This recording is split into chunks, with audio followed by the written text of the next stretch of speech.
Salmo 137, decía yo, un salmo que escrito, ¿no es cierto?, en el exilio. Junto a los ríos de Babilonia nos sentábamos y llorábamos al acordarnos de Sión. En los álamos que había en la ciudad colgábamos nuestras arpas. Allí los que nos tenían cautivos nos pedían que entonáramos canciones. Nuestros opresores nos pedían estar alegres. Nos decían, cántennos un cántico de Sión. ¿Cómo cantar las canciones del Señor en una tierra extraña?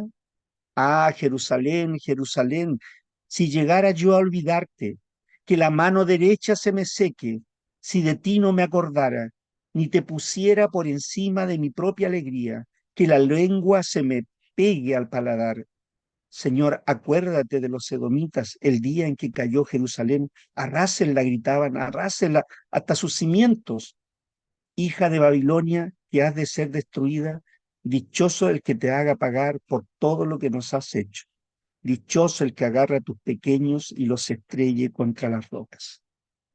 Ahí está el Salmo 37, para que ustedes sepan, el único salmo que habla de esta experiencia que tuvieron, ¿no es cierto?, los judíos ahora. De ahí viene el nombre judío, porque la única tribu, aparte de la pequeña tribu de Benjamín, la tribu de Judá, ¿no es cierto? Y de ahí viene la expresión judíos, por eso les llamamos judíos, por esta, ¿no es cierto? Porque quedaron, los que quedaron ahí fueron justamente de esta tribu.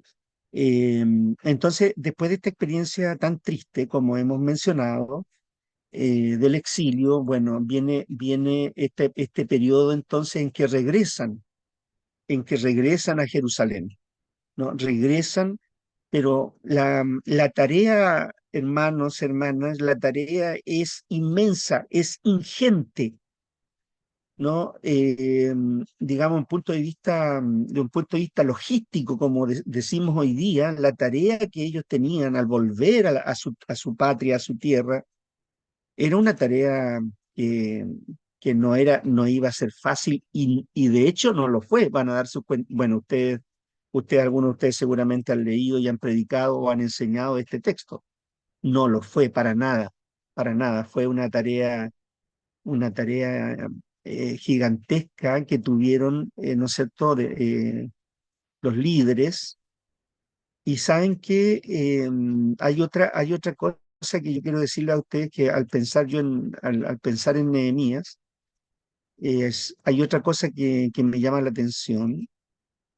Creo que resulta muy importante leer Nehemías para los líderes. Los líderes deberían leer Nehemías, porque Nehemías es digo Nehemías, ¿no? Pero podemos decir Esdras o Nehemías, porque realmente estos dos libros son, bueno, y especialmente Nehemías, ¿no? Es un libro extraordinario en cuanto a cómo se lleva a cabo un liderazgo frente a la reconstrucción, ¿no? De una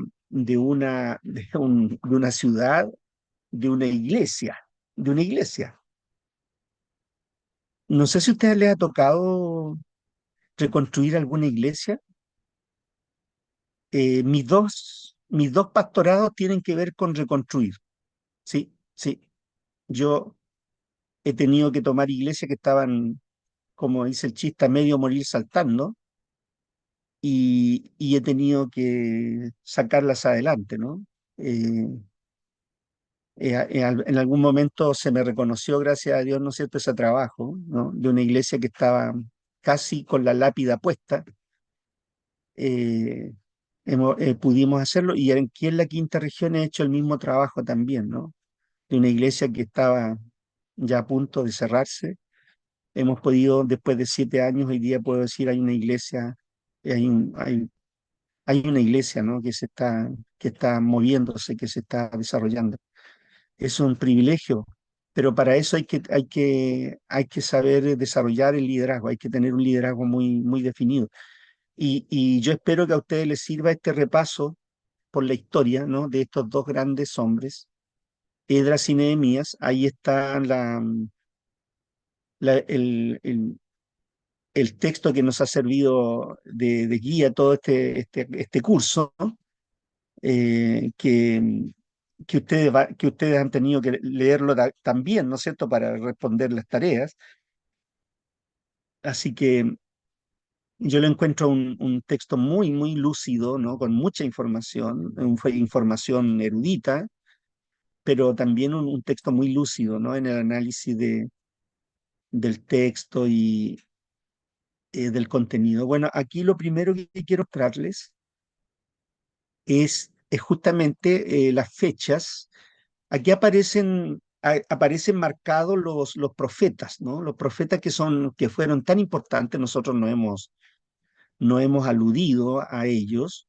Pero fíjense ustedes, aquí está la caída de Judá, ¿no es cierto?, por parte de Babilonia en el 586, esa es la fecha clave, pero ya en el 539 se termina el periodo del cautiverio, ¿ya? Entonces fueron 70 años que el pueblo de Israel estuvo cautivo en Babilonia y pueden volver porque Babilonia, ¿no es cierto?, fue tomada por los persas. Y ahí juegan un papel importante Ageo, el profeta Ageo, el profeta menor, y Zacarías, ¿no? Que están profetizando en el periodo en que, ¿no es cierto?, el pueblo vuelve a Jerusalén y tienen que hacer dos cosas, dos cosas. Tiene que haber reconstrucción, una reconstrucción espiritual. No sé cuál será cuál será lo primero, pero reconstrucción espiritual, pero también reconstrucción de los muros, porque los muros representaban, ¿no es cierto?, la seguridad que tenía el pueblo de que no lo fueran a atacar. Ahora, lo que aparece en los libros de Esdras y Nehemías es que Esdras comienza la reconstrucción espiritual del pueblo, ¿no? Llegan, ahí vamos a conversar sobre eso, llegan, eh, son enviados, digamos, para volver y comienzan a habitar y comienzan, ¿no es cierto?, la reconstrucción espiritual que no se termina sino hasta la intervención posterior de Nehemías. ¿Por qué quiero detenerme aquí? Porque quiero decirles que las grandes tareas, las grandes aportes que un líder puede hacer en la iglesia no dependen de una persona. Siempre son muchas personas las que tienen que trabajar cuando se trata de hacer un aporte significativo, ¿ya? Eso yo ojalá que lo aprendan ustedes, porque a veces nosotros somos muy personalistas y creemos que el mundo empieza y termina con nosotros, y eso es una torpeza enorme, ¿no? Porque nosotros continuamos la tarea de otros y tenemos que aprender a ser humildes y a reconocer lo que otros han hecho. Así pasó, aquí hay dos nombres que están unidos, tan unidos que los libros se traslapan. Esdras y Nehemías se traslapan. En el canon hebreo están juntos los dos libros. Y tienen que ver con la tarea, ¿no? Y cada uno hace su propia tarea, ¿no?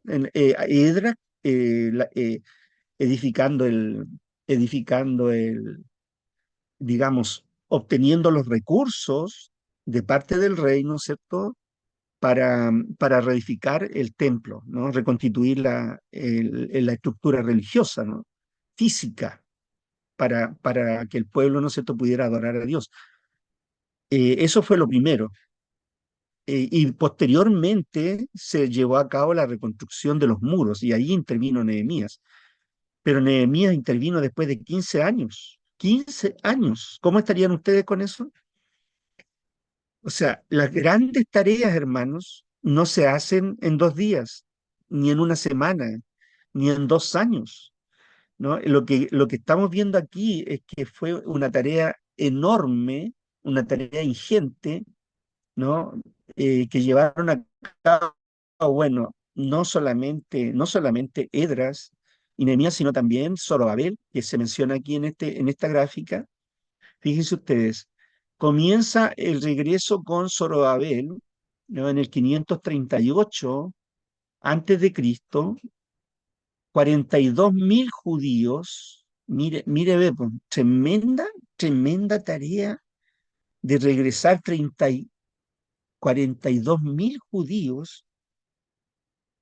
eh, la, el- la- son 1.300 kilómetros, imagínense ustedes, 1.300 kilómetros. Ciro, ¿no es cierto?, emitió el edicto para que volvieran. Y el primer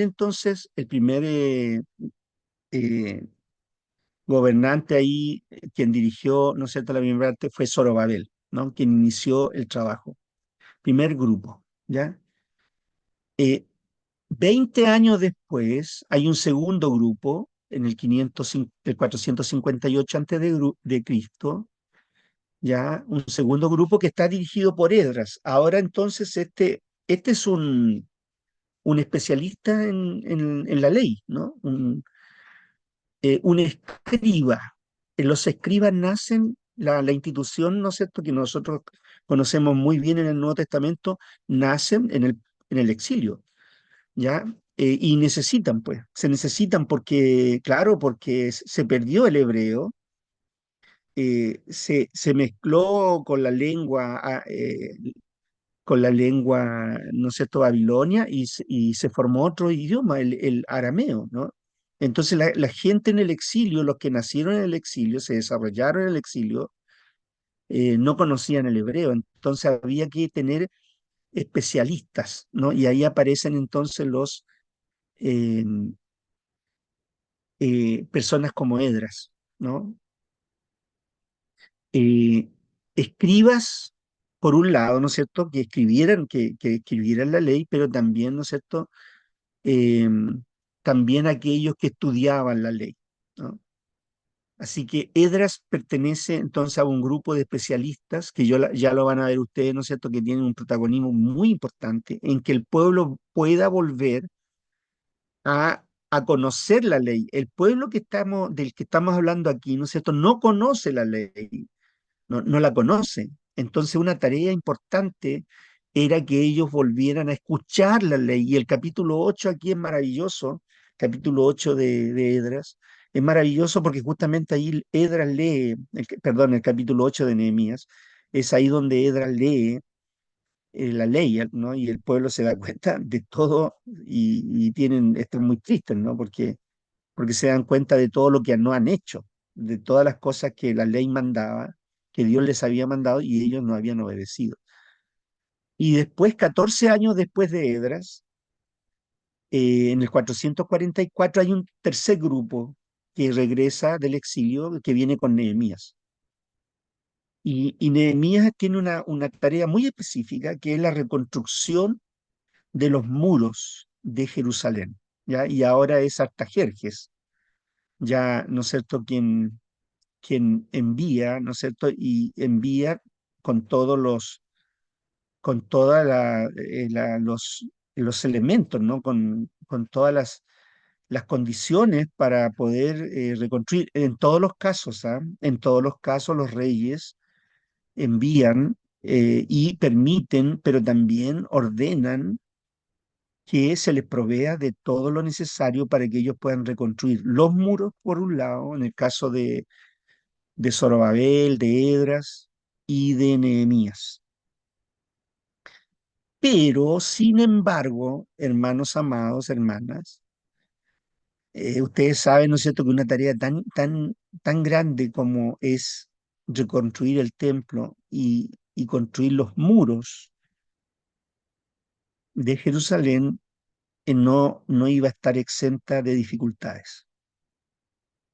Y ellos tempranamente enfrentan a quienes se oponen, a los que vivían ahí, ¿no? Se oponen, se les oponen, ¿no? Hacen burlas de ellos, ¿no? Persiguen a Nehemías, por ejemplo, en el caso de Nehemías, en el relato del libro de Nehemías, ¿no? Se burlan, ¿no? Lo que van a construir una zorra ¿no es cierto? Se va a subir una zorra y el muro se va a caer. y después, ¿no es cierto?, traman contra Nehemías, ¿no es cierto?, tratan de citarlo a reuniones y Nehemías no acepta ninguna condición y sigue adelante. Y con eso logran terminar, ¿no es cierto?, terminan el, la construcción del muro. Eh, el templo es terminado el 515 a.C. Y em, el muro, ¿no es cierto? También los muros también son terminados.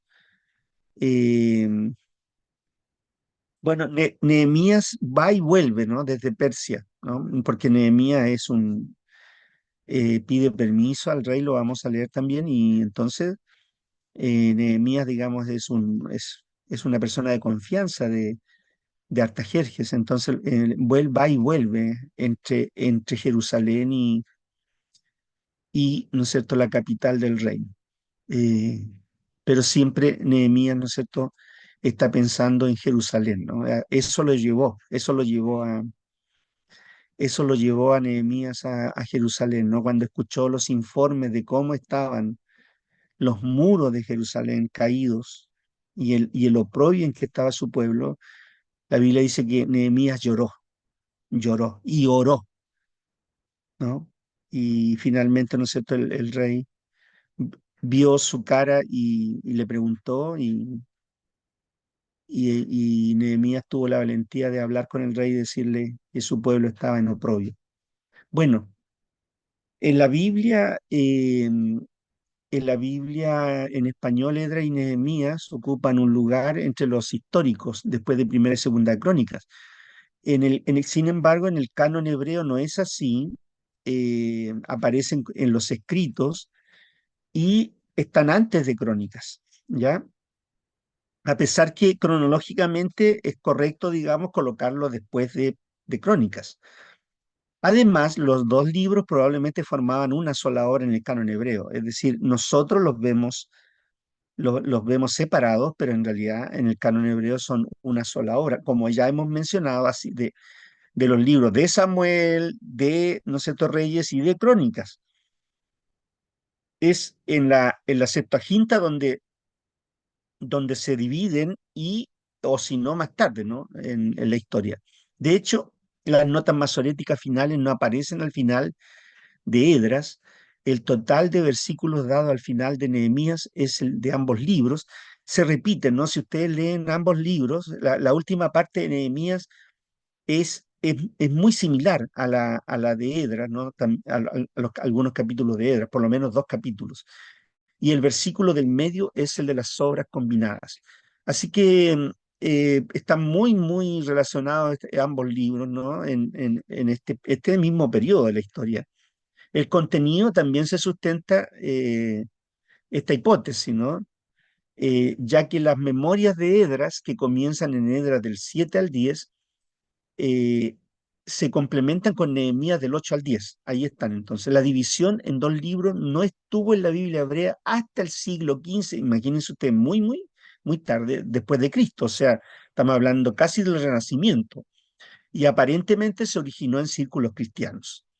Sin embargo, la porción de Nehemías que conforman sus memorias, o sea, capítulo 1, del 1 al 7, del 73a, capítulos 11 al 13, puede haber circulado como un cuerpo separado antes de su incorporación al libro tal como se encuentra ahora. De hecho, el cuerpo de Nehemías se presenta, ¿no? Se refiere al cuerpo, al contenido, ¿no? Como un encabezamiento que reza palabra de Nehemías, hijo de Acalías. Además, difiere considerablemente en estilo y forma literario de la obra de Edras.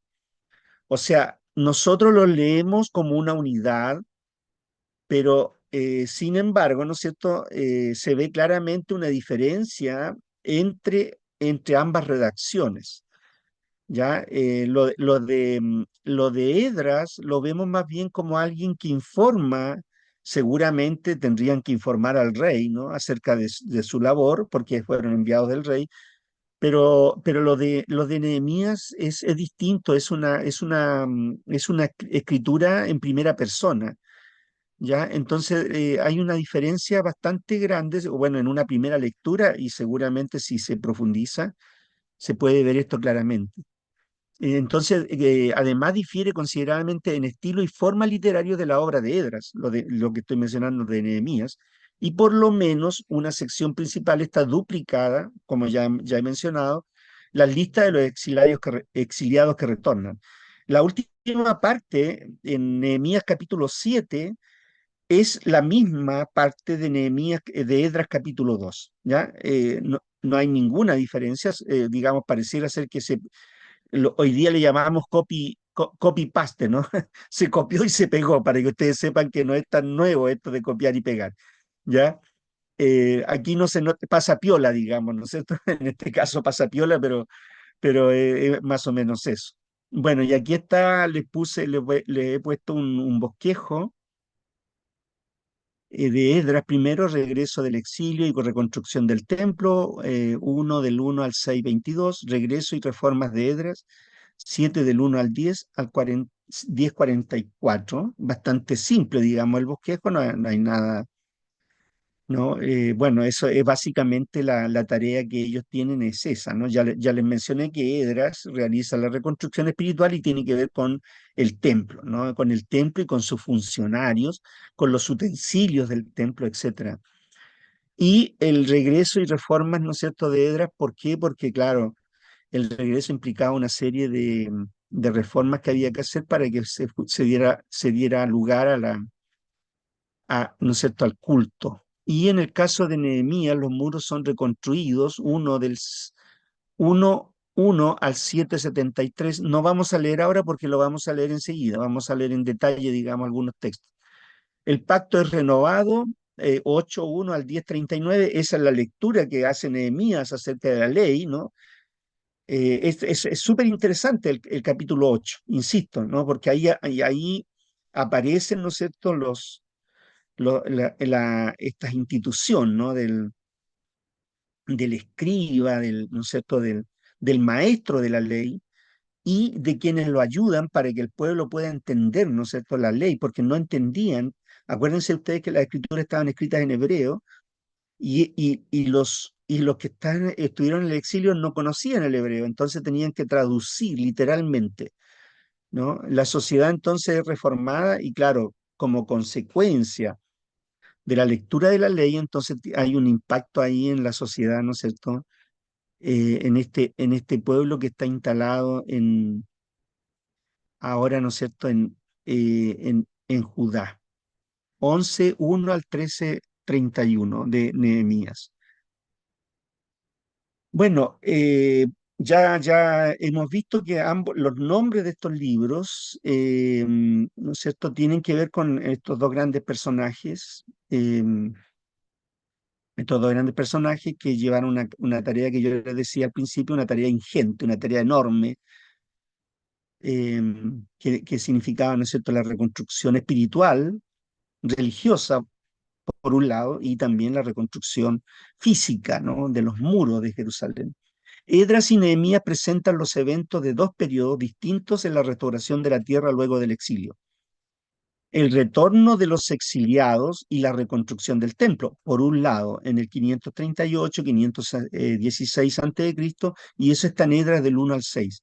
Y el trabajo de los líderes al establecer la comunidad en los aspectos religiosos. También, ¿no es cierto?, eso tiene que ver con lo que hizo Esdras, y físicos, y ahí aparece entonces el potente liderazgo de Nehemías, 458, ¿no es cierto?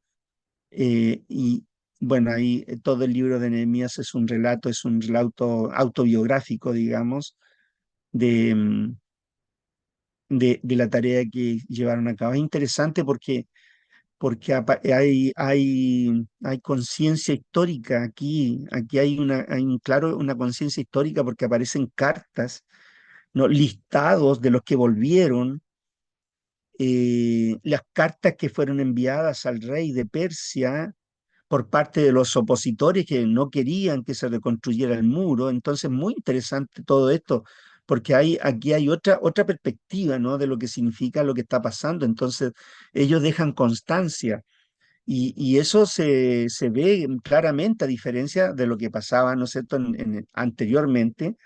Bueno, pareciera ser que la historia del pueblo de Israel comenzó a escribirse, como lo hemos dicho en este curso, en el siglo VII antes de Cristo, ¿no? Con la monarquía, ¿no? Ahí estaban escribiéndose. Ahí es donde tenemos, digamos, la evidencia más concreta. Pero aquí ya hay escribas y hay personas que están dejando constancia, ¿no? de lo que está sucediendo. Con la autoridad concedida por un decreto de Ciro, el rey de Persia, y aquí ya empezamos a detenernos un poquitito más, la lupa un poquito más cerca, y ahora les voy a pedir por favor que me ayuden tengan ahí en Edras eh, abierta su Biblia y me ayuden a leer como lo han hecho en otras oportunidades. Edras 1 del 1 al 4, por favor.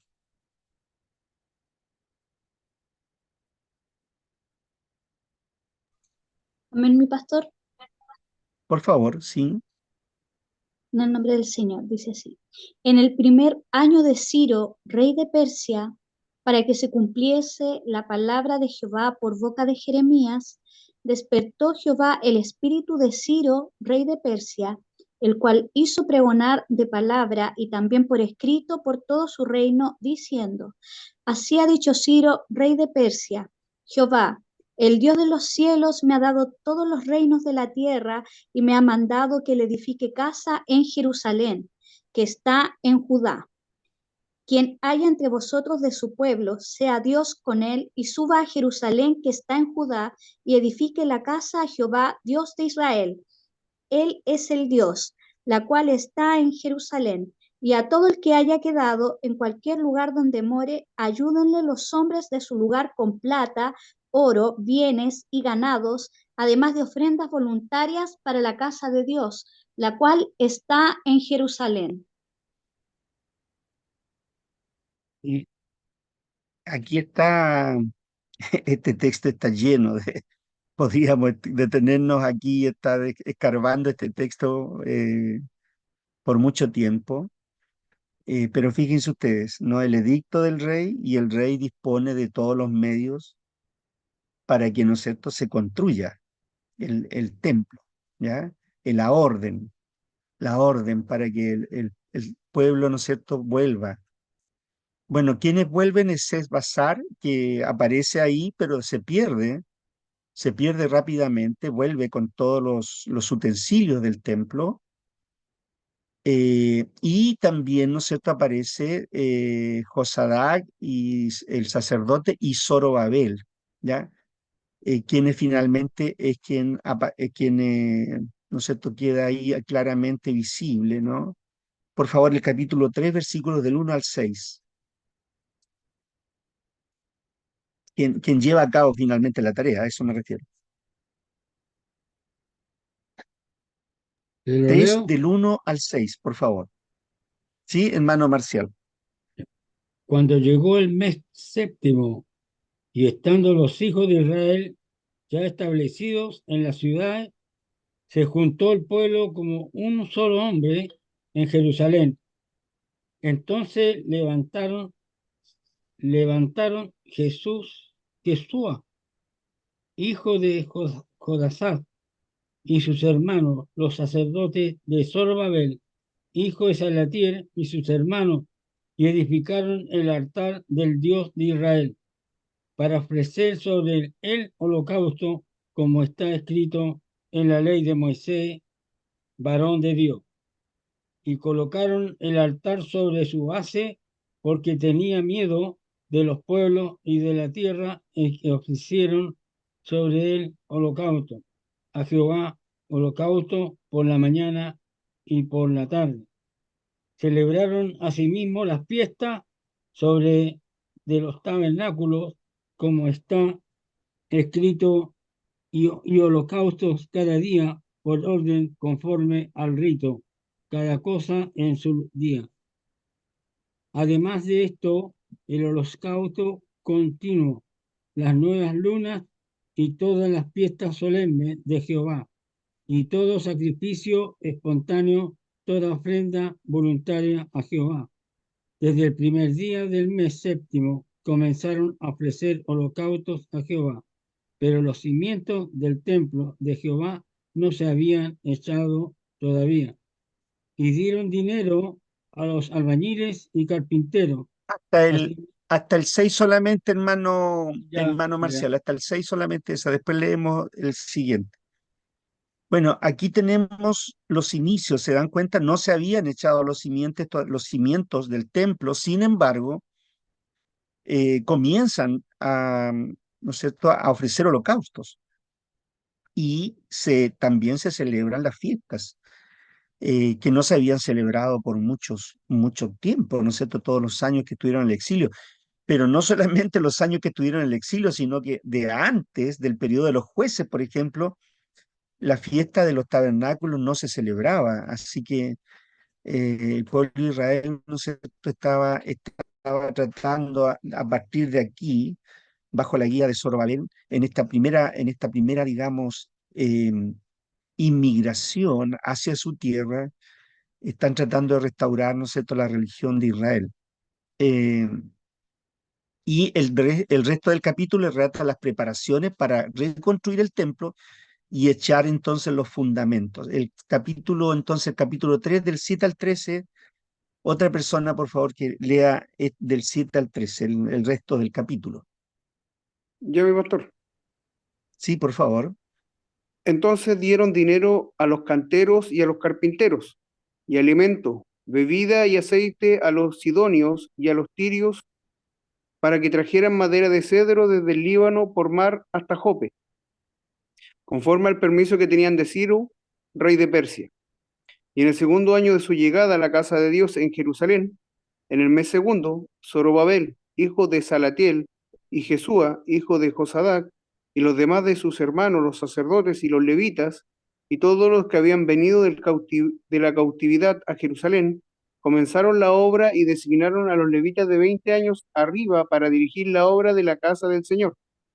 Entonces Jesúa, con sus hijos y sus hermanos, Cadmiel, con sus hijos y los hijos de Judá, y los hijos de Enadad, con sus hijos y sus hermanos los levitas, se presentaron todos a una para dirigir a los obreros en la casa de Dios. Cuando los albañiles terminaron de echar los cimientos del templo del Señor, se presentaron los sacerdotes en sus vestiduras, con trompetas, y los levitas, hijos de Asaf, con címbalos para alabar al Señor conforme a las instrucciones del rey David de Israel. Y cantaban, alabando y dando gracias al Señor, porque eres bueno, porque para siempre es su misericordia sobre Israel.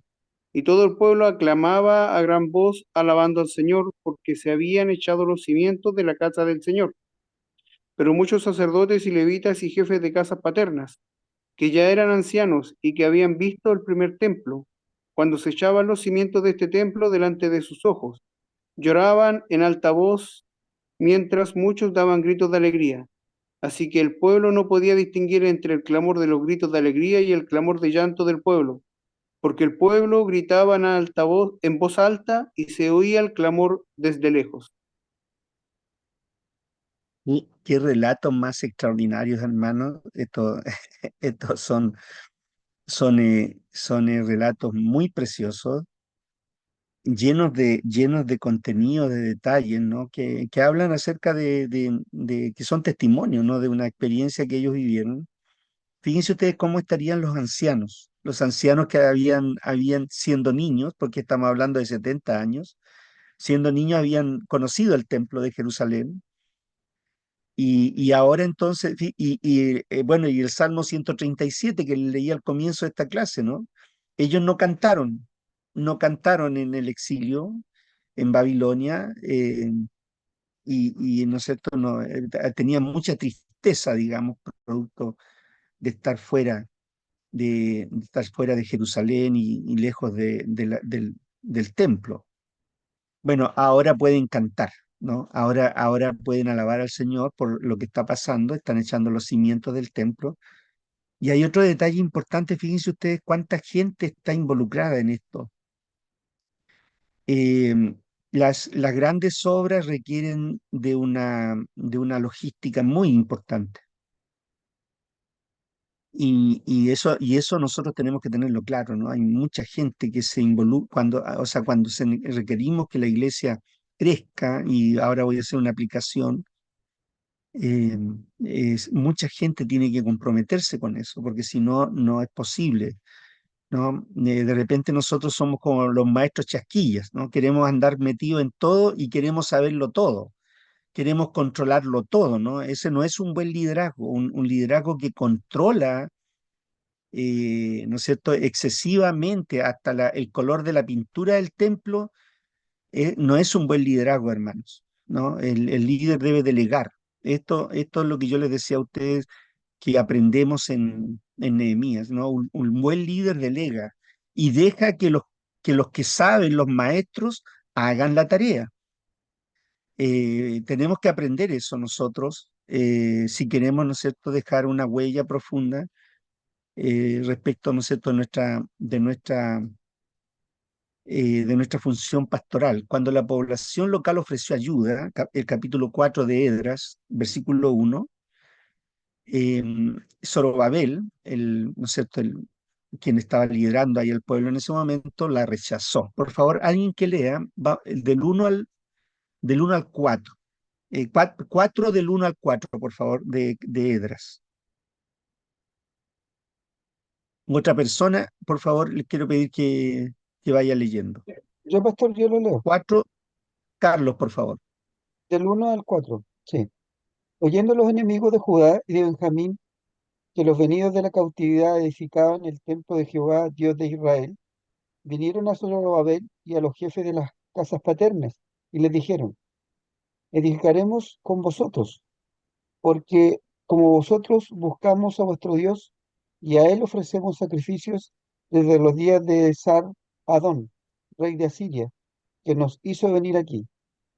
Zorobabel, Yeshua y los demás jefes de las casas paternas de Israel dijeron: no nos conviene edificar con vosotros casa a nuestro Dios, sino que nosotros solo la edificaremos a Jehová, Dios de Israel, como nos mandó el rey Ciro, rey de Persia.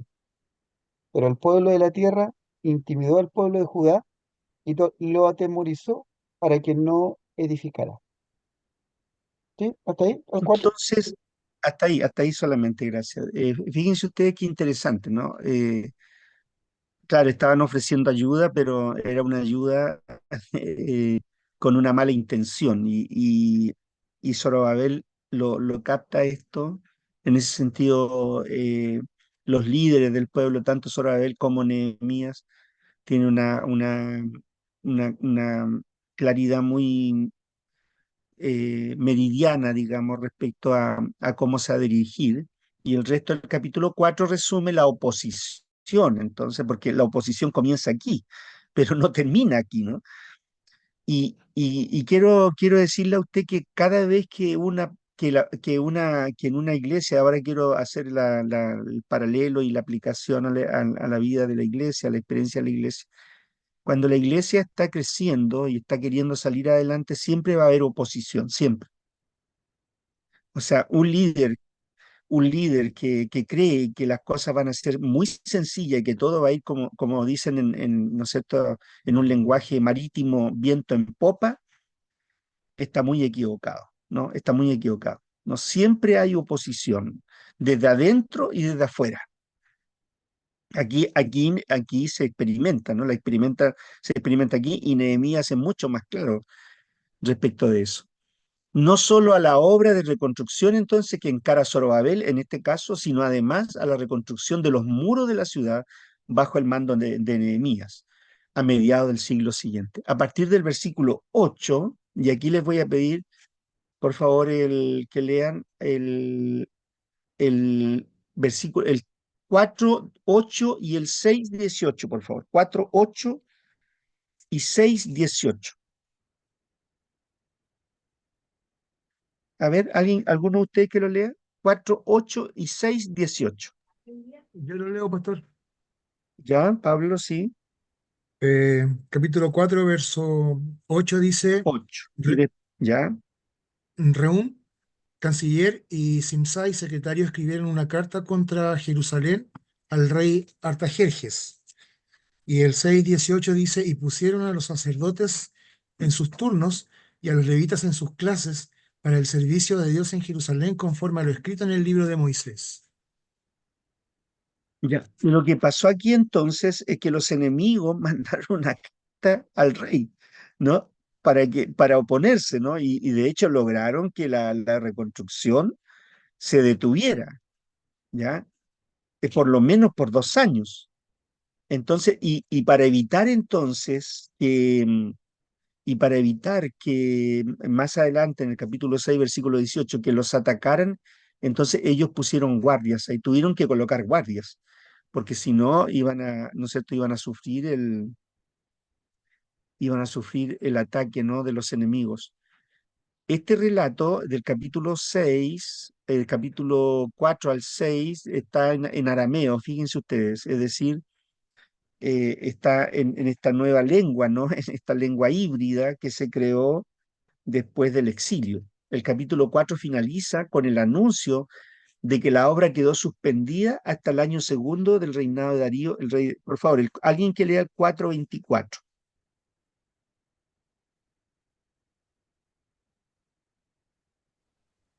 Entonces cesó la obra de la casa de Dios que estaba en Jerusalén y cesó hasta el segundo año del reinado de Darío, rey de Persia. Ya, ahí tenemos entonces que finalmente, ¿no es cierto?, el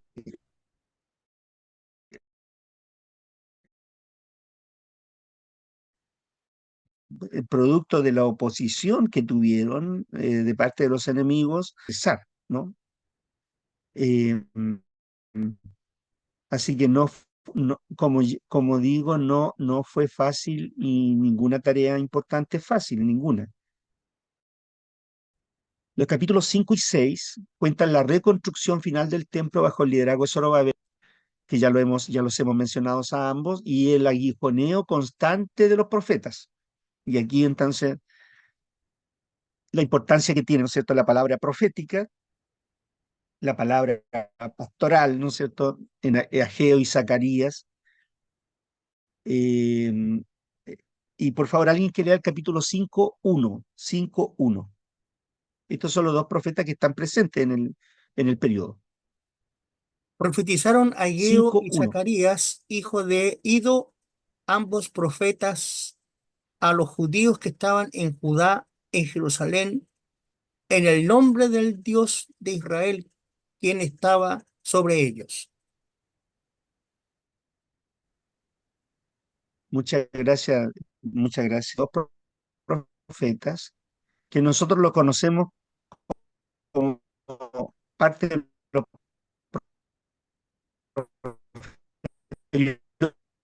lo complejo, digamos, ¿no? Es difícil para el pueblo de Israel en este regreso.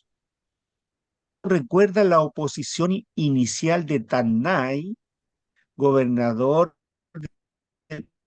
persa, de la eficacia el informe de los judíos que decían edificar siguiendo un edicto de Ciro. O sea, ¿no es cierto?, lo que ponía la reconstrucción de Jerusalén, por supuesto, decían, no, este es un pueblo rebelde, se van a levantar nuevamente como lo habían hecho. Entonces, claro,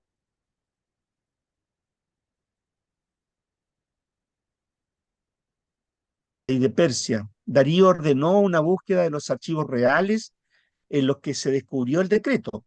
Darío respondió a Tannai que no solo debía permitir la reconstrucción, sino que además debía pagar el costo completo con los ingresos reales y proveer materiales para, ¿no es cierto?, sacrificar, ¿no? Aquí, bueno, lo que pasa es que Ciro había dado la orden, entonces eso estaba guardado, ¿no?, en los anales, digamos, del rey, entonces no había ninguna posibilidad de que se ordenara algo contrario. El templo se terminó de construir en el año tercero de Adar, en el año sexto del rey Darío.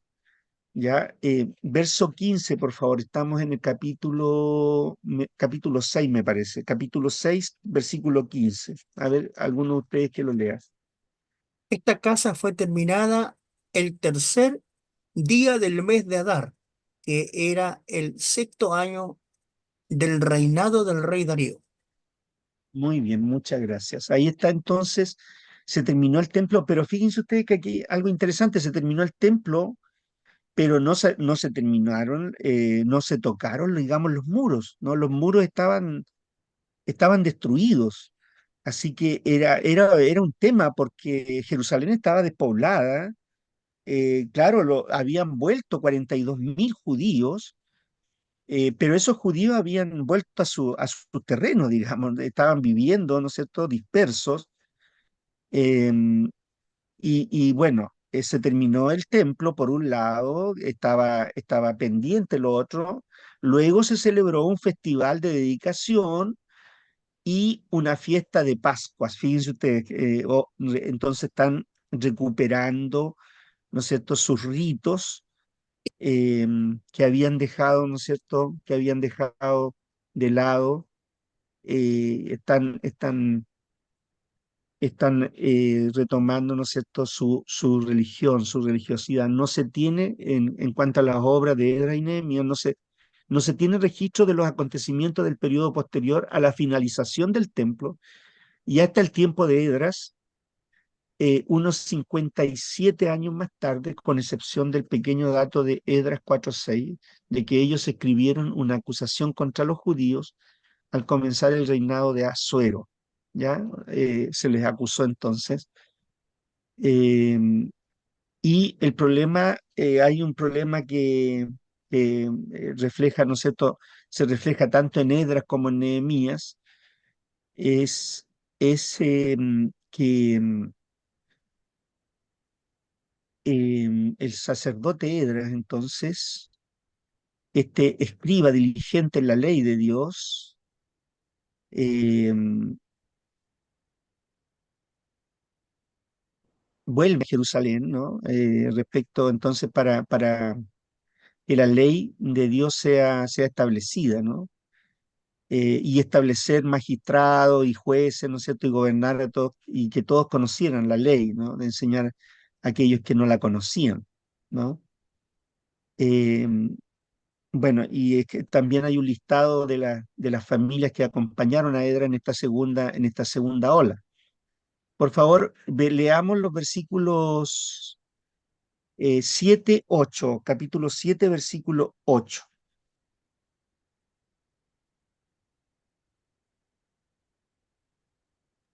Llegó a Y llegó a Jerusalén en el Jerusalén mes en el mes quinto del quinto. séptimo año del rey. Ya, muy bien. El versículo 11, por favor.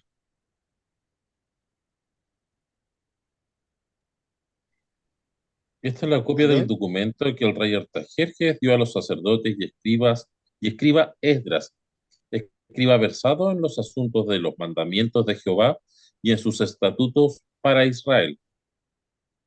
ya, ahí está entonces, gracias Marcos, ahí está entonces la orden, ¿no? El documento escrito. Fíjense ustedes qué interesante esto, ¿no? Ya hay documentos escritos, ¿no?, con las órdenes pertinentes. Leamos ahora el 14. El 14, por favor, otra persona. El 14.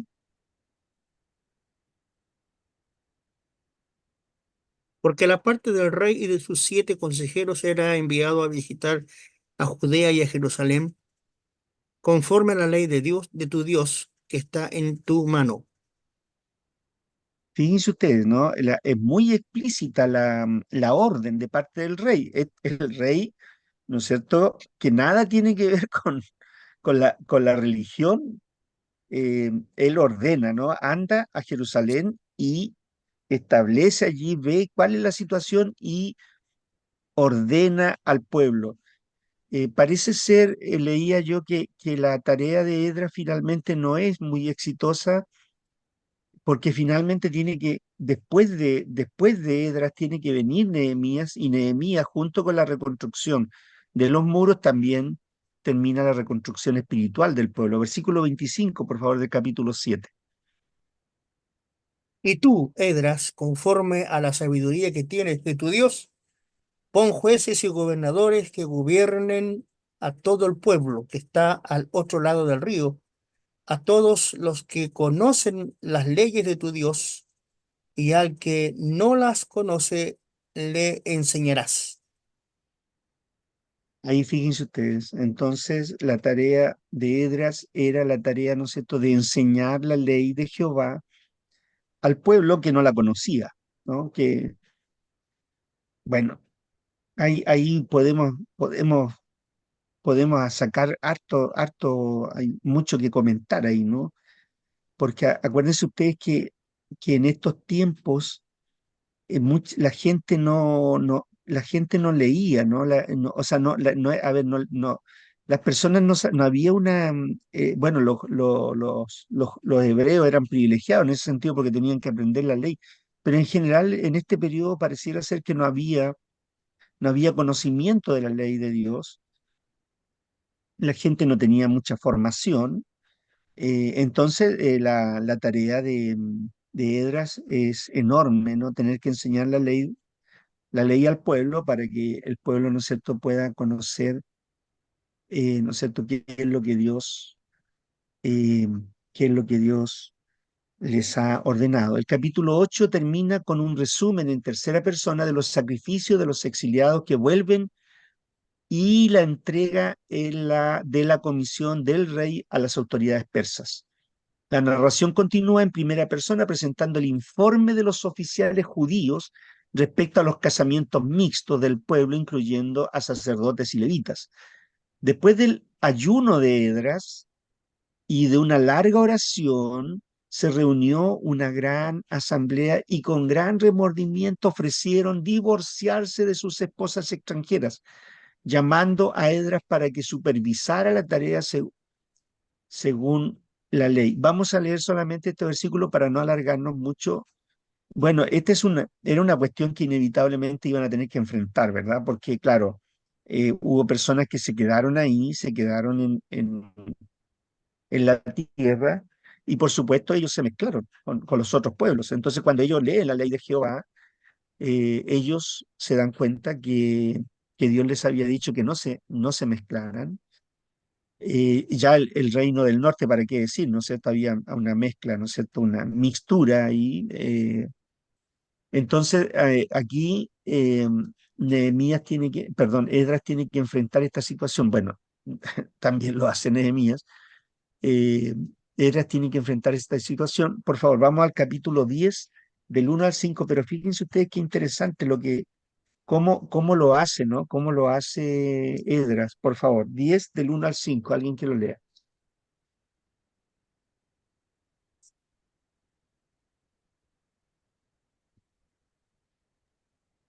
¿Lo leo, pastor? ¿Ya? Por favor, 10 del 1 al. del 1 al 5. Mientras oraba Edras y hacía confesión, llorando y postrándose delante de la casa de Dios, se juntó a él una muy grande multitud de Israel, hombres, mujeres y niños, y lloraba el pueblo amargamente. Entonces respondió Secanías, hijo de Jehiel, de los hijos de Elam, y dijo a Edras: Nosotros hemos pecado contra nuestro Dios, pues tomamos mujeres extranjeras de los pueblos de la tierra. Mas a pesar de esto, aún hay esperanza para Israel. Ahora pues, hagamos pacto con nuestro Dios, que despediremos a todas las mujeres y a los nacidos de ellas, según el consejo de mi Señor y de los que temen el mandamiento de nuestro Dios, y hágase conforme a la ley. Levántate, porque esta es tu obligación, y nosotros estaremos contigo.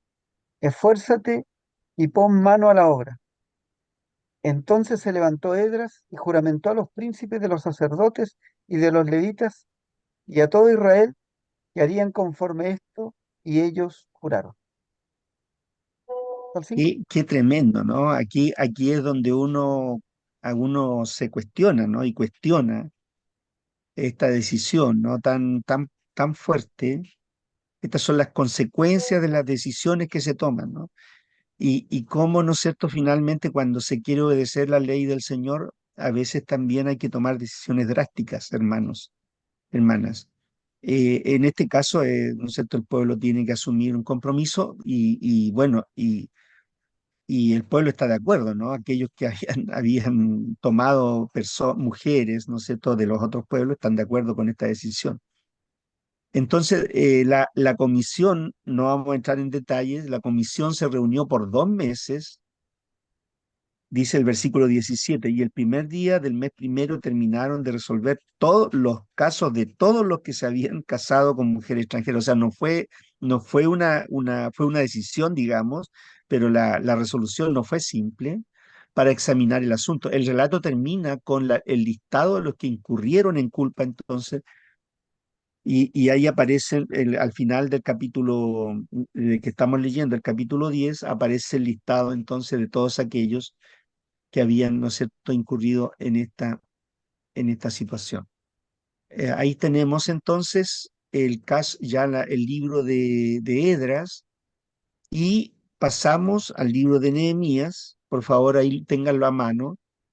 Ya he mencionado que Nehemías, ¿no es cierto?, le corresponde, bueno, a Esdras le ha correspondido la tarea, ¿no es cierto?, de que el pueblo recupere, ¿no es cierto?, su conocimiento, como le fue dada la orden por parte del rey, el conocimiento de la ley de Jehová, las fiestas, las leyes, ¿no es cierto?, que Dios había establecido para el pueblo y que el pueblo no había guardado por mucho tiempo. Así que, pero también había una cuestión muy importante que tenía que ver con la seguridad, ¿no es cierto?, de la ciudad de Jerusalén, ¿no?, que tenía los muros derrumbados. Entonces aparece este hombre, este copero del rey, eh, un hombre muy prudente, un hombre muy temeroso de Dios, un hombre de oración, un hombre práctico, con una idea muy clara, de un hombre, digamos, con una capacidad de organización enorme. eh, eh, bueno, Nehemías es un hombre extraordinario en términos de liderazgo, ¿no? Bueno, la edificación de los muros aparece en los capítulos 3 al 7 de Nehemías. Aquí terminan entonces las memorias de Esdras y no se retoman hasta el 773b, ¿ya? ¿Por qué mencionan a Esdras? Porque acuérdense ustedes que estos libros van unidos, ¿ya? Y entonces ahora aparece el relato de Nehemías. En su lugar, la narración recoge la historia del retorno de Nehemías, ya que en esta sección hay extensas porciones en primera persona. A menudo se le denominan las memorias de Nehemías.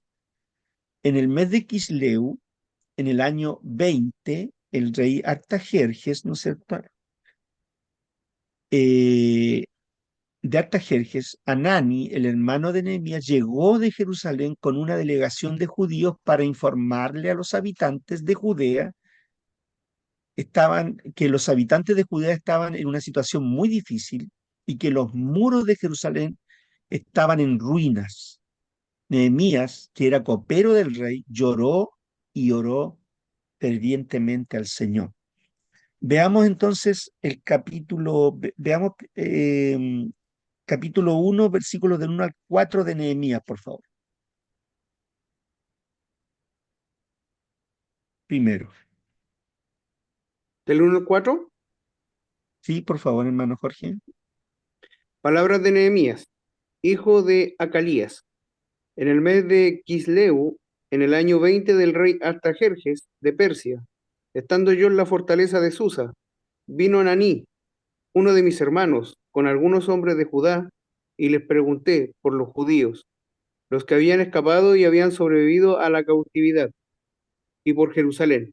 Y me dijeron, el remanente, los que sobrevivieron a la cautividad allá en la provincia, están en gran aflicción y oprobio, y la muralla de Jerusalén está derribada y sus puertas quemadas a fuego. Cuando oí estas palabras, me senté y lloré. Hice duelo algunos días, y estuve ayunando y orando delante del Dios del cielo. Muy bien, muy bien. Aquí tenemos entonces, hermanos, eh, cómo, esta es una clase de liderazgo, ¿no? Es una clase de liderazgo. Realmente extraordinario, es decir, cómo comienza, cómo se gesta. El líder se gesta en el corazón, ¿no? En el corazón comienza, ¿no? Y ahí, ¿no es cierto?, Dios comienza a ver, a mostrar, ¿no?, la necesidad del pueblo. Eh, y bueno, y fíjense ustedes que cómo comienza esto con oración, ¿no? Cualquier tarea, hermanos, que tenemos en la iglesia y cualquier necesidad que hay que enfrentarla en oración, ¿no? Parece que nosotros hemos cambiado los términos y hemos creído, ¿no es cierto?, que, claro, con todos los sistemas que aprendemos hoy día de administración, ¿no es cierto?, creemos que podemos llevar a cabo la tarea de la iglesia. No, no, no, no, no es así.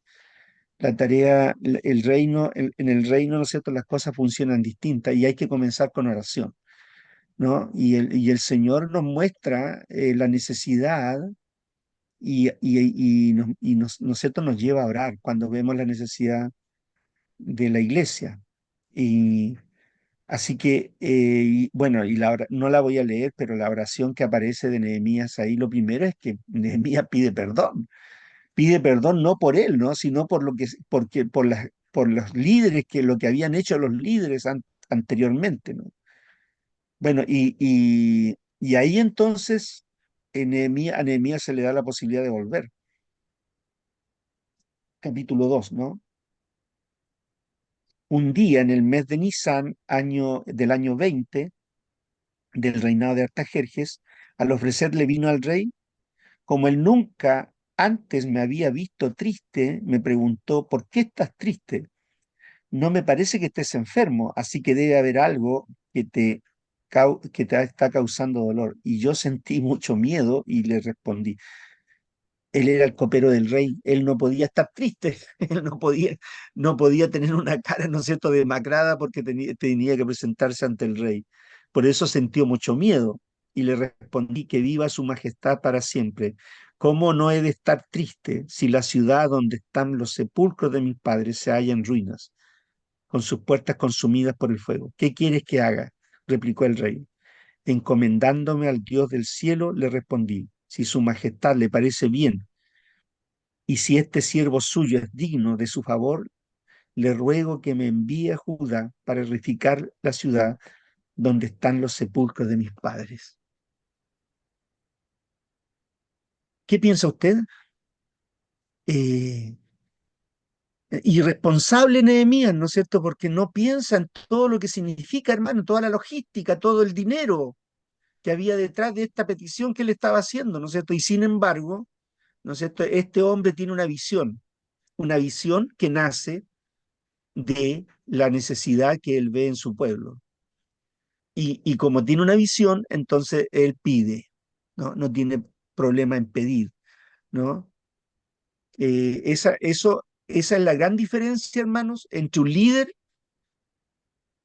y una persona que no sabe para dónde va, ¿no? El líder sabe para dónde va, conoce la necesidad del pueblo y el pueblo lo sigue, ¿no?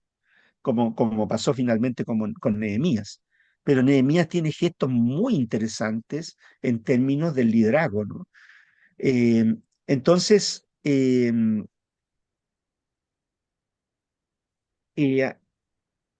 en el mes de Kisleu, en el año 20 de Artajerjes, Anán, el hermano Nehemías, entonces le informó que los muros estaban en ruinas y como lo hemos mencionado, ¿no es cierto?, lloró fervientemente y em, 4 meses después, cuando Nehemías servía a Artajerjes, hemos ya leído eso, surgió la oportunidad de informar al rey de la deplorable condición de su ciudad y de solicitar permiso para volver a reconstruirla. Eso lo acabo de leer. Le fue concedido el permiso, además de la autoridad de requerir madera para los muros, y Nehemías entonces volvió a Jerusalén. Fíjense usted, ahora sí les voy a pedir que alguien lea el 2 del 9 al 11, por favor. 2 del 9 al 11.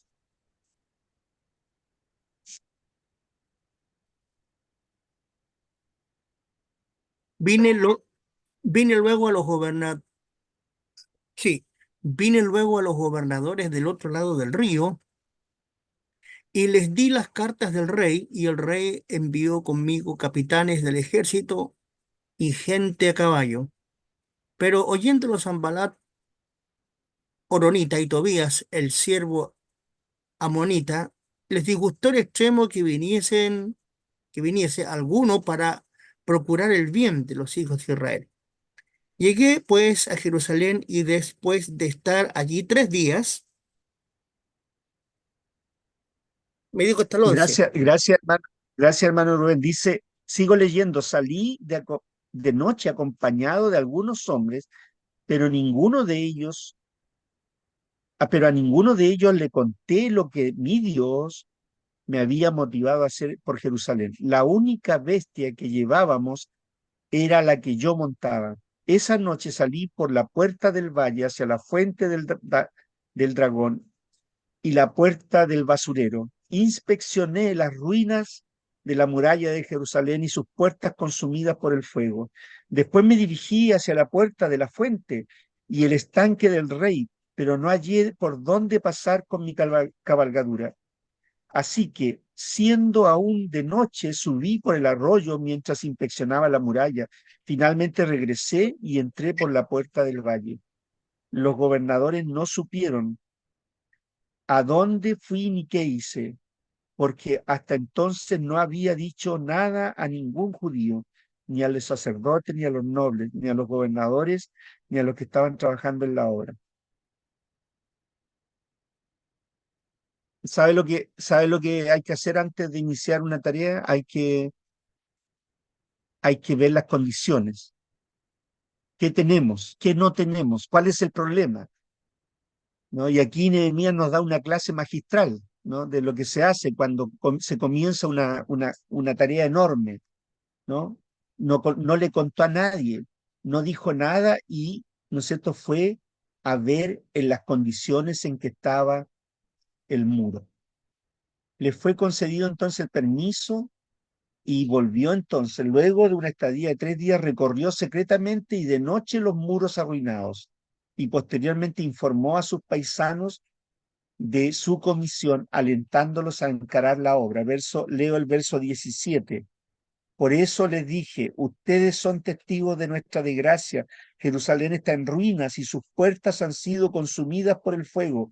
Vamos, anímense, reconstruyamos la muralla de Jerusalén para que ya nadie se burle de nosotros. El capítulo 2 finaliza con el escarnio de Sanbalat, Horonita, Tobías y el oficial del rey de Amón y Gesem el árabe, verso 19. Ya dice, cuando lo supieron Sanbalat, el horonita, Tobías, el oficial amonita, y Gesem el árabe, se burlaron de nosotros y nos preguntaron de manera despectiva, pero ¿qué están haciendo? ¿Acaso pretenden rebelarse contra el rey? Yo le contesté, el Dios del cielo nos concederá salir adelante. Nosotros, sus siervos, vamos a comenzar la reconstrucción. Ustedes no tienen arte ni parte en este asunto, ni raigambre en Jerusalén. Fíjense ustedes, la convicción del líder, ¿no es cierto?, que sabe, ¿no es cierto?, que cuenta con el respaldo de Dios. El relato, entonces, luego detalla la terminación exitosa del muro. Se da un resumen de los grupos involucrados y la porción de que cada uno construyó. Sigue un informe que cita la posición de Sanbalat y Tobía, iniciada con burla, luego la amenaza de un ataque armado. Las respuestas de Nehemías consistió en armar a los obreros y organizarlos de tal manera que la mitad trabajase y la otra mitad hiciese guardia. La fuerza obrera fue atormentada por las dificultades económicas, ¿no? Ellos empezaron las personas que estaban trabajando ahí empezaron a también, ¿no es cierto?, a resentir este esfuerzo, los cuales se agudizaron con la carga adicional del trabajo en el muro. Nehemías instituyó medidas de emergencia con la promesa de no cobrar intereses ni exigir prendas por los préstamos a los necesitados y de requerir lo mismo de los nobles y de las clases altas, quienes devolvieron todo lo que habían cobrado. O sea, los ricos estaban entregando, ¿no es cierto?, préstamos y estaban cobrando intereses excesivos. ¿Les suena eso? ¿Les suena eso conocido? Bueno, Nehemías los llama a terreno, fíjense ustedes, una cosa extraordinaria también, los llama a terreno y ellos se comprometen entonces a no grabar especialmente a los más débiles. El capítulo 5 de Nehemías termina con un resumen de la benevolencia de Nehemías demostrada en su negativa a tomar los impuestos, lo que le correspondía, ¿no es cierto?, como gobernador, ni siquiera para mantener la mesa que auspiciaba. O sea, él tampoco se aprovechó de las circunstancias ni tomó de los impuestos que le correspondían, ¿no? Para alimentar a su gente. La oposición continuó con los ataques personales que consistieron en tratar de lograr que Nehemías saliese de la ciudad para atacarlo. Por favor, capítulo 6, del 1 al 4. ¿Alguien, por favor, que lo lea eso? Y después también del 5 al 9. O leamos del 1 al 9, mejor. Aquí está, ¿no es cierto?, cómo se enfrenta la oposición. Por favor, Pablo. Nehemías 6 del 1 al 9. Dice, cuando oyeron Sanballat y Tobías y Gesem el árabe y los demás de nuestros enemigos que yo había edificado el muro y que no quedaba en él portillo, aunque hasta aquel tiempo no había puesto las hojas en las puertas, Sanballat y Gesem enviaron a decirme, ven y reunámonos en alguna de las aldeas en el campo de Ono. Mas ellos habían pensado hacerme mal. Y les envié mensajeros diciendo, yo hago una gran obra y no puedo ir, porque cesaría la obra dejándola yo para ir a vosotros.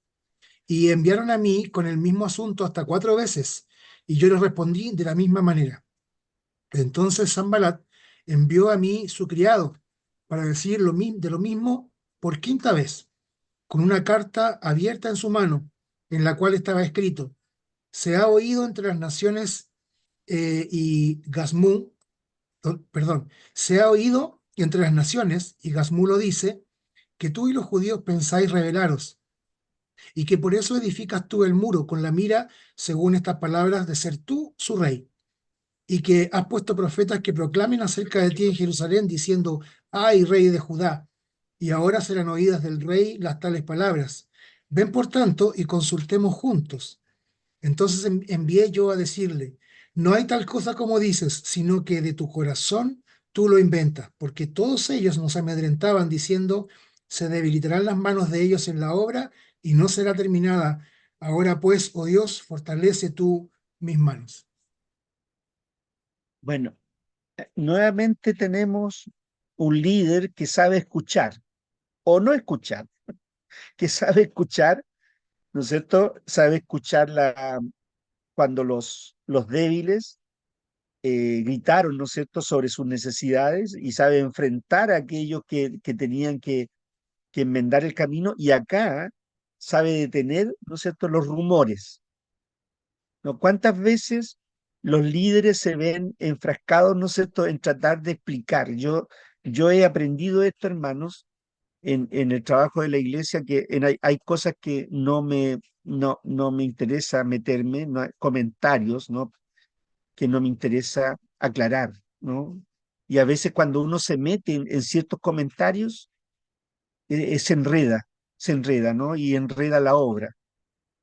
Así que tenemos que también aprender a escuchar de quién vienen los comentarios y no necesariamente, hermanos, todos los comentarios, lo que se dice, ¿no? A veces hay personas que nos dicen, no, mira, se dice esto, mira, tal persona está comentando tal cosa, o se está comentando, pero nadie dice de dónde vienen.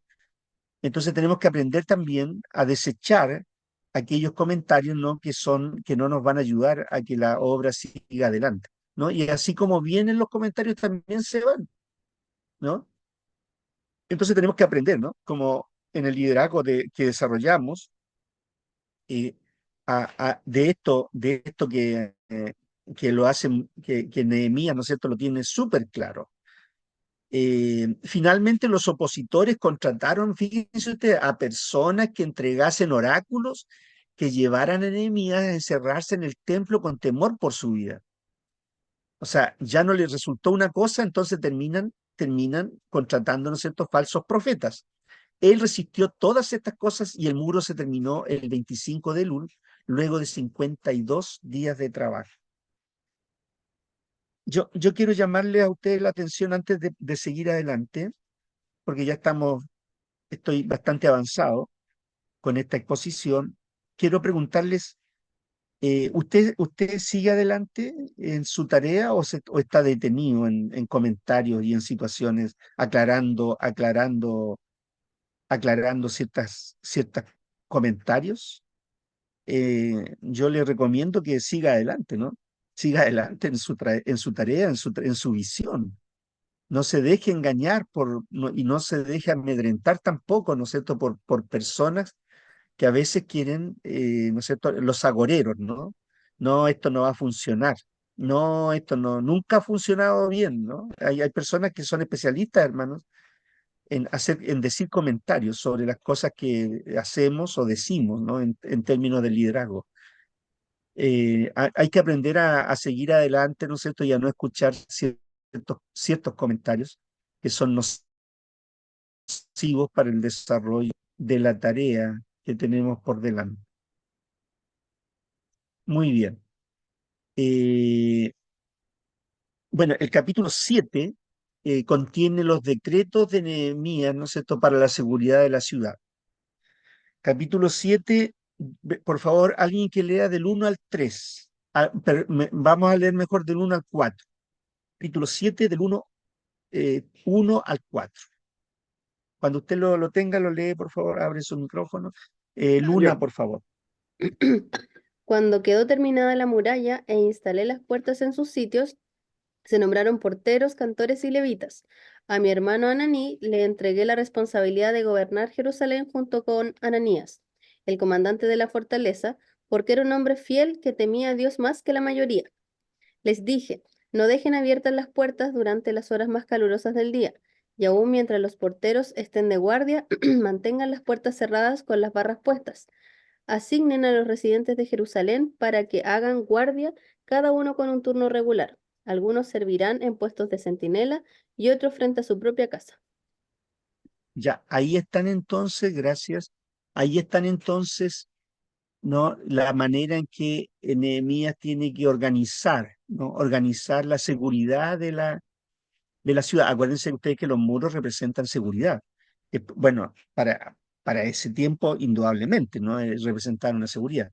Esto motivó a Nehemías a realizar un censo, aunque encontró las listas de los primeros refugiados, es decir, lo que está escrito en Esdras, ¿ya? Así que por eso se repite, ¿no? En los primeros refugiados. La continuación de la historia de Esdras irrumpe las memorias de Nehemías, las que continúan en el versículo 11. Por eso se repiten entonces, porque Nehemías repite entonces estas memorias de Esdras. Bueno, y también Esdras irrumpe en el texto de Nehemías, en este capítulo, en el capítulo 8, pero en la fiesta de los tabernáculos, el ayuno y el pacto, ¿no es cierto? Por supuesto, ¿no es cierto?, hay un llamado hacia el pueblo a volcarse a Dios y a guardar la ley del Señor. Pero fíjense ustedes lo que pasa, y bueno, y este es el corazón del libro de Nehemías, capítulo 8, versículo 2, lo leo. Así que el día primero del mes séptimo, el sacerdote Esdras llevó la ley ante la asamblea, que estaba compuesta de hombres y mujeres y de todos los que podían comprender la lectura. Así que comenzó ya a leer y le pidió al maestro Esdras traer el libro de la ley del Señor que había dado a Israel. Estoy leyendo el versículo 1, por medio de Moisés. Y lo hizo, y versículo 3, y la leyó en presencia de ellos en la plaza que está enfrente a la puerta del agua. Todo el pueblo estaba muy atento a la lectura del libro de la ley. Versículo 4, el maestro Esdras se puso de pie sobre una plataforma de madera construida para la ocasión. A su derecha estaban Matatías, Sema, Anías, Urías, Gilquías y Maaseías. A su izquierda, Pedaías, Misael, Malquías, Jesún, Casbadana, Zacarías y Mesulam. Edras, a quien la gente podía ver porque él estaba en un lugar más alto, abrió el libro y todo el pueblo se puso de pie. Entonces Edras bendijo al Señor, el gran Dios, y todo el pueblo levantando las manos respondió amén y amén, y adoraron al Señor inclinándose hasta tocar el suelo con la frente. Los levitas Jesúa, Baní, Serebías, Jamín, Acú, Sabetai, Odías, Mesaías, Elitá, Azarías, Josabed, Hanán y Pelaías le explicaban la ley al pueblo que no se movía de su sitio. Ellos leían con claridad el libro de la ley de Dios y lo interpretaban de modo que se comprendiera su lectura. Esto es pura hermenéutica nomás. ¿Por qué, por qué no entendían por qué no entendían? Porque ellos no hablaban hebreo. Ellos venían del exilio, hablaban arameo, hablaban una lengua extraña. Entonces, ¿qué tenían que hacer los escribas, los especialistas en la ley? Tenían que traducir para que el pueblo entendiera, ¿no? Y dice que ellos entendían entonces, ¿no? Se les leía y ellos les explicaban. O sea, eh, Edras leía entonces la ley y los demás explicaban al pueblo y el pueblo entonces entendía la ley, ¿ya? Ahora, yo quiero hacerles ver una cosa a ustedes. ¿Saben qué? A veces parece que nosotros, las personas, no quiero decir ustedes, pero a veces algunas personas predican y, ¿no es cierto?, se escucha tan bonito, pero nadie entiende nada. Yo me he dado cuenta, hermanos, que las personas se sientan en, la- en los, en las, en, la- en el- en las bancas, en las sillas, y cuando viene la predicación parece que se colocan una especie de lentes y de orejeras que pareciera ser que no escuchan nada. ¿Y saben por qué? Porque están acostumbrados a que lo que se dice en la iglesia no se entiende, lo que se predica no se entiende, ¿no? Y algunos salen, claro, salen bastante inspirados, pero sin haber escuchado nada coherente, nada que les sirva a ellos para su vida. Yo creo que este es el gran desafío que se tiene hoy día también, ¿no? Que las personas puedan entender la ley de Dios, ¿no? Y que ellos puedan, así como pasó aquí, ¿no es cierto? Fíjense ustedes lo que pasó en el versículo 9. Al oír las palabras de la ley, la gente comenzó a llorar, o sea, empezaron a entender, ¿no es cierto?, todo lo que había pasado, cómo se habían alejado de Dios, no cómo sus antepasados habían pecado contra el Señor, cómo ellos habían pecado contra el Señor, al entender entonces la ley de Jehová. Bueno, la lectura lo hizo Edras desde la madrugada hasta el mediodía, parado sobre un púlpito de madera que daba a la puerta de las aguas. Al mismo tiempo, los levitas también leían e interpretaban de modo que entendiese la lectura, como acabo de decir en el versículo 8. Al seguir las instrucciones de Edras, la tristeza inicial causada por la lectura de la ley se tornó entonces en alegría, versículos del 9 al 12. Por eso el gobernador Nehemías, el sacerdote y maestro Edras, y aquí se juntan, ¿se fijan? Edras y Nehemías, y los levitas que enseñaban al pueblo dijeron, no lloren ni se pongan tristes, porque este día ha sido consagrado al Señor su Dios. Luego Nehemías añadió, ya pueden irse, coman bien, tomen bebidas dulces y compartan su comida con quienes no tengan nada, porque este día ha sido consagrado a nuestro Señor. No estén tristes, pues el gozo del Señor es nuestra fortaleza. Qué extraordinario entonces, como los líderes entonces invitan al pueblo a, ¿no es cierto?, a estar alegres, no tristes, ¿no es cierto?, por este descubrimiento que ellos hicieron de la ley. En el día segundo se leyeron las prescripciones para la fiesta de los tabernáculos y por supuesto, ¿no es cierto?, El pueblo trajo ramas, construyó enramadas y celebró el festival por 8 días. El capítulo 9 registra entonces que el pueblo guardó un ayuno solemne y se juntó a adorar, mientras que Edras pronunció públicamente una extensa oración de confesión. La verdad es que me gustaría leerles la oración, pero yo se las voy a dejar como tarea, hermano, porque realmente esta oración es extraordinaria, es extraordinaria. La oración de confesión, es decir, en algún momento nosotros, ¿no es cierto?, como iglesia tenemos que pedir perdón al Señor, ¿no? Porque nos hemos alejado.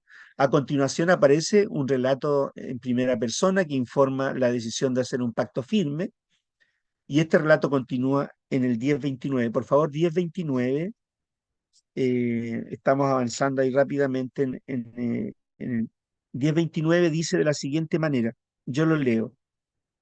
Se unieron a sus parientes que ocupaban cargos importantes y se comprometieron bajo juramento a vivir de acuerdo con la ley que Dios les había dado por medio de su servidor Moisés y a obedecer todos los mandamientos y normas y estatutos de nuestro Señor. O sea, hubo un compromiso realmente importante de los líderes, pero también de otras personas. Y también se coloca ahí, ¿no? De quienes firmaron. Entonces se enuncian los términos del pacto, guardar la ley, observar con gran cuidado las estipulaciones sobre el matrimonio, guardar el sábado y pagar las ofrendas y el sostén del templo con regularidad. Bueno, y ya estamos casi terminando, ¿no es cierto?, en el libro Nehemías. La repoblación de Jerusalén, la dedicación de los muros, reforma social y religiosa de Nehemías durante su segunda gobernación, listas estadísticas, los capítulos 11 al 13. Esta sección concluye los relatos y continúa muy claramente con la narración interrumpida en el 7:4.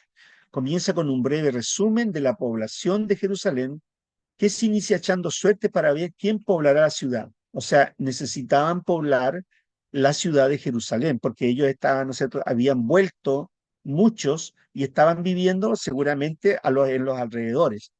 A este resumen se agrega una serie de listas, la que enumera a aquellos que moran en Jerusalén y los pueblos de Judá y de Benjamín. Acuérdense que las únicas dos tribus eran estas, la de los sacerdotes y levitas que volvieron con Zorobabel y que jugaron un papel importante en la reconstitución, ¿no es cierto?, de la religión, ¿no?, y del servicio del templo.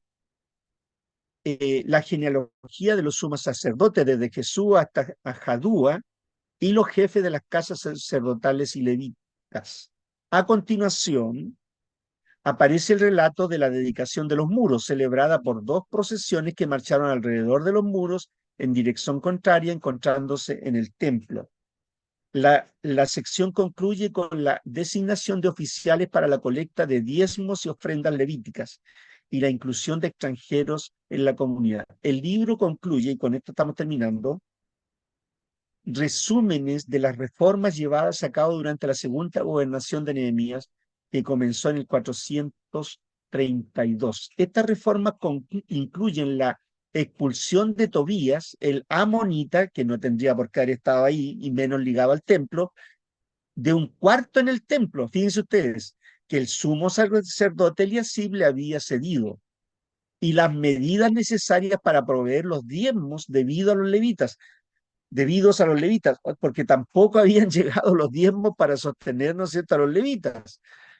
La profanación del sábado, los judíos estaban profanando el sábado, así que también Nehemías tiene que preocuparse de aquello. Y los matrimonios mixtos, que ya lo hemos visto en Esdras, y que también tienen que resolver el problema, que aparece también en Nehemías. El capítulo termina con un resumen de las buenas obras de Nehemías, ¿no es cierto?